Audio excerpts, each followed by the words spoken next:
So let me start by asking you, what exactly is mediation? Mediation is defined as a process in which a neutral third party helps people in a conflict negotiate their differences and reach an agreement that's acceptable to all. Increasingly, mediators are also helping people trying to reach a deal who get stuck and need some help closing the deal. So that's the kind of definition. But what mediation is really about many times, not all the time, but many times, is about getting people together who have gotten into a conflict because of a breakdown in communication, because of misunderstandings, because of misinterpreted behavior, and who can't get out of that mess without some help. The mediator facilitates the kind of exchange of information, the focus on interests, on the real needs of the parties rather than on winning and losing, that often leads to a creative solution that meets both of their needs in a way that makes them able to go on and get on with their lives without incurring the emotional or the economic cost of litigation. I see. How does mediation differ from arbitration? That's a really good question. People often confuse the two processes, but they're quite different. In arbitration, the single arbitrator, or sometimes a panel of arbitrators, listens to the evidence and renders a decision. So it's a win-lose, just like going to court. In mediation, the mediator has no power or no responsibility for making a decision. The mediator's job is to help the parties and their lawyers negotiate and make their own choices about a resolution. The mediator doesn't impose a solution. Many mediators will not even predict the outcome in court. They simply help the parties negotiate and help them focus on their real needs and focus more broadly on the possible elements of an agreement rather than just on who's right and who's wrong, who's going to win and who's going to lose. Mm-hmm.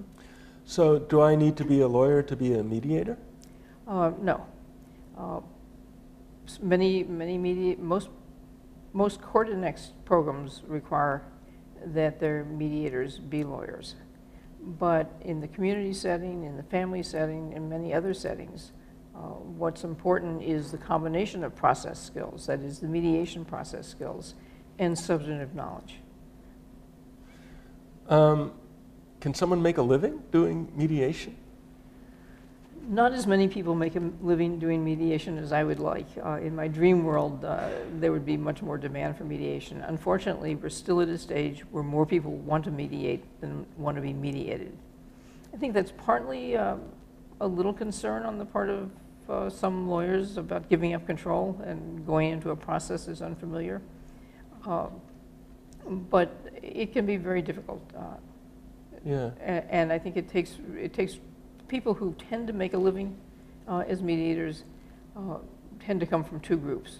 People who really love the process and want to do it and have the entrepreneurial skills and the patience to just stay out there and keep pushing themselves and looking for clients and selling themselves. And people who combine the skill set with expertise, who are known as having subject matter expertise and the skill set. So if I want to become a mediator, will taking your course put me on the path? How exactly does one become a mediator, let's say in New York State? So in New York State, there's no such thing as mediator certification. Mediators are certified by individual court panels, by individual programs. So that the Eastern District, the Southern District, commercial part, family part, all have their own panels, and you apply for those individual panels.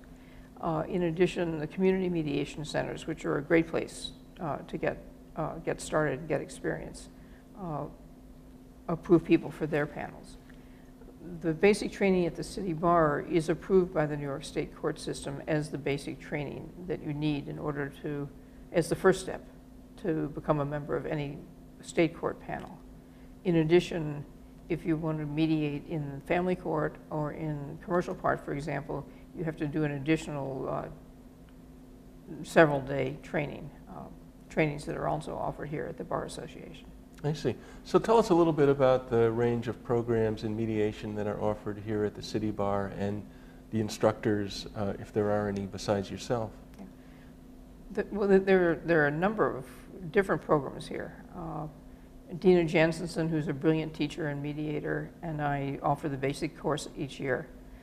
In addition, every year, the City Bar offers a advanced course on commercial mediation. We offer a course on family mediation. There's an annual program on mediator ethics that really is very important to the field, where mediators come together and have a chance to really wrestle with the hard professional responsibility issues that they face. And as the field gets more complex and is used more, that's a vital resource, a vital service to the field. And in addition, there's an annual Getting Started Building Your Practice program. And then there are other courses, but those are the kind of 4 basic ones. That's 5 basic ones, I think, that are offered every year. Right, and I should say that if you're looking for more information on the mediation courses here, check our website, nycbar.org, for the latest. Well, thank you, Professor Liebman, for joining us today. You're very welcome. And thank you for watching.